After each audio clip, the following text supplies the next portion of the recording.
ಇವತ್ತಿನ ಪ್ಲಾನ್ ಏನಂದ್ರೆ ಮನೆಯಿಂದ ಸ್ನಾಕ್ಸ್ನ ಯಾರು ಥಿಯೇಟರ್ ಒಳಗೆ ಗೊತ್ತಾಗ್ದಂಗೆ ತಗೊಂಡೋಗ್ತಾರೆ ಅಂತ. ಅದಕ್ಕೆ ನಾನು ಈ ತರ ಬಾಕ್ಸ್ಗೆ ಪ್ಯಾಕ್ ಮಾಡ್ಕೋತಾ ಇದ್ದೀನಿ. ನಾನು ಸ್ನಾಕ್ಸ್ನ ಊಟದ ಬಾಕ್ಸಿಗೆ ಹಾಕೊಂಡು ಆಫೀಸ್ ಬ್ಯಾಗಿಗೆ ಹಾಕೊಂಡ್ರೆ ನಮ್ಮ ಯಜಮಾನ್ರು ನೋಡಿ ಚಾಕ್ಲೇಟ್ನ ಎಷ್ಟು ಈಸಿಯಾಗಿ ಅವ್ರ ಜಾಕೆಟ್ ಒಳಗೆ ಹಾಕೋತಿದ್ದಾರೆ ಅಂತ. ನಿಜವಾಗ್ಲೂ ಇವ್ರ ಧೈರ್ಯನ ಮೆಚ್ಚಲೇಬೇಕು. ನನಗಂತೂ ನಿಜವಾಗ್ಲೂ ತುಂಬಾನೇ ಭಯ ಆಗ್ತಿತ್ತು. ಎಷ್ಟು ಭಯ ಆಗ್ತಿತ್ತು ಅಂತ ನನ್ನ ಕೈಲಿ ಹೇಳಕ್ಕೂ ಕೂಡ ಆಗಲ್ಲ. ಥಿಯೇಟರ್ ಹತ್ರ ಬರ್ತಿದ್ದಂಗೆನೆ ತುಂಬಾನೇ ಭಯ ಆಗ್ತಿತ್ತು, ಎಲ್ಲಿ ಸಿಗಾಕೋಬಿಡ್ತೀವೋ ಅಂತ. ಯಾಕೆ ಅಂದ್ರೆ ನಾನು ಈ ತರ ಮಾಡ್ತಿರೋದು ಇದೇ ಫಸ್ಟ್ ಟೈಮು. ನೀವು ಯಾವಾಗಲೂ ಈ ರೀತಿ ಮಾಡಿದ್ರೆ ಕಮೆಂಟ್ ಅಲ್ಲಿ ತಿಳಿಸ್ಕೊಡಿ.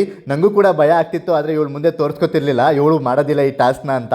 ಸೊ ನಾನೇ ಮೊದಲು ಹೋಗ್ತೀನಿ ಅಂತ ಹೋದೆ. ಅವ್ನು ಚೆಕ್ ಮಾಡಬೇಕಿದ್ರೆ ಚಾಕ್ಲೇಟ್ ಬಾಕ್ಸ್ ಎಲ್ಲ ಟಚ್ ಆಯಿತು, ಆದರೂ ಸುಮ್ಮನಾದ್ರು. ಪ್ಲಾಸ್ಟಿಕ್ ಕವರ್ ಏನು ಕೇಳಿಸ್ಲಿಲ್ವಲ್ಲ ಅವರಿಗೆ, ಅದಕ್ಕೆ ಸುಮ್ಮನಾದ್ರು ಅನಿಸುತ್ತೆ. ನಾನು ಹಬ್ಬ ಅಂತ ಉಸಿರು ಬಿಟ್ಟೆ. ಇವಳು ನೋಡಿ ಚೆಕಿಂಗ್ ಆಗಿ ಬರ್ತಾ ಇದ್ದಾಳೆ, ಫುಲ್ ಖುಷಿಯಾಗಿಬಿಟ್ಟಿದ್ದಾಳೆ. ಅದಕ್ಕೂ ಮುಂಚೆ ಭಯ ಆಗಿದ್ಲು. ಸೊ ಬಂದು ಥಿಯೇಟರ್ ಒಳಗಡೆ ಕೂತ್ಕೊಂಡು ನಾನೇನೇನು ತೊಗೊಬಂದಿದ್ದೆ, ಚಾಕ್ಲೇಟ್ಸ್ ಎಲ್ಲ ತೊಗೊಬಂದಿದ್ನಲ್ಲ ಅದನ್ನು ತೆಗಿತಾ ಇದ್ದೆ ಆಚೆ. ನಿಜವಾಗ್ಲೂ ಸಿಗಾಕೊಳ್ದಲ್ಲೇ ಒಳಗೆ ಬಂದಿದ್ದು ತುಂಬಾನೇ ಖುಷಿ ಆಯ್ತು. ಸಖತ್ತು ಭಯ ಆಗೋಗ್ಬಿಟ್ಟಿತ್ತು, ಎಲ್ಲಿ ಸಿಗಾಕೋಬಿಡ್ತೀವೋ ಅಂತ. ಬೇರೆಯೊಬ್ಬರು ನಮ್ಮನ್ನು ಒಪ್ಪಲಿ ಬಿಡಲಿ, ಮುಖವಾಡ ಹಾಕಿ ಮೆಚ್ಚಿಸುವುದಕ್ಕಿಂತ ನಾವು ನಾವಾಗಿರುವುದೇ ಚಂದ. ಜನ ನಮ್ಮ ನಾಟಕೀಯತೆ ಮತ್ತೆ ಬೂಟಾಟಿಕೆಯನ್ನು ನಂಬುವಷ್ಟು ದಡ್ಡರೆಂತೂ ಅಲ್ಲ.